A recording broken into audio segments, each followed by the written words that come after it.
Hi, everybody. Anaya, thank you for that beautiful introduction.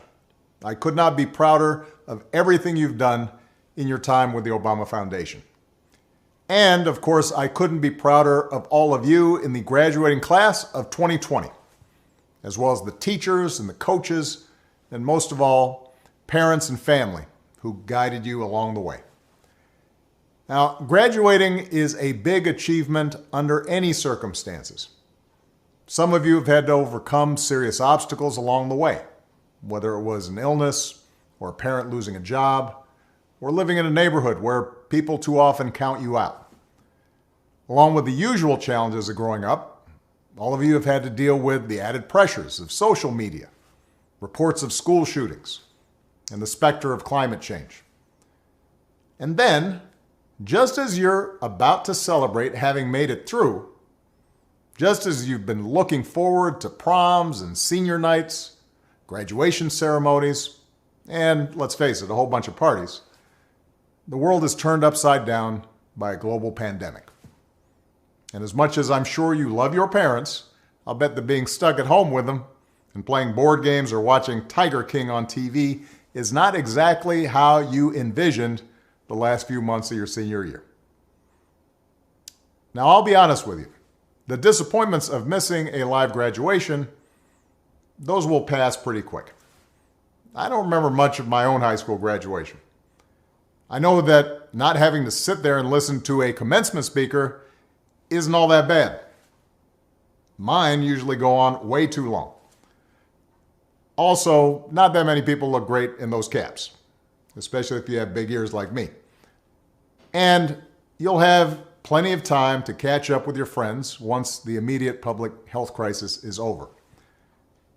But what remains true is that your graduation marks your passage into adulthood, the time when you begin to take charge of your own life. It's when you get to decide what's important to you, the kind of career you want to pursue, who you want to build a family with, the values you want to live by. And given the current state of the world, that may be kind of scary. If you'd planned on going away for college, getting dropped off at campus in the fall, that's no longer a given. If you are planning to work while going to school, finding that first job is going to be tougher. Even families that are relatively well off are dealing with massive uncertainty. Those who were struggling before, they're hanging on by a thread.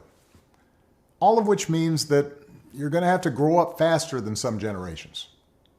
This pandemic has shaken up the status quo and laid bare a lot of our country's deep-seated problems, from massive economic inequality to ongoing racial disparities to a lack of basic health care for people who need it. It's woken a lot of young people up to the fact that the old ways of doing things just don't work. That it doesn't matter how much money you make if everyone around you is hungry and sick, and that our society and our democracy only work when we think not just about ourselves, but about each other. It's also pulled the curtain back on another hard truth, something that we all have to eventually accept once our childhood comes to an end. You know, all those adults that you used to think were in charge and knew what they were doing, turns out they don't have all the answers. A lot of them aren't even asking the right questions. So if the world's going to get better, it's going to be up to you. That realization may be kind of intimidating, but I hope it's also inspiring. With all the challenges this country faces right now, nobody can tell you, no, you're too young to understand, or this is how it's always been done.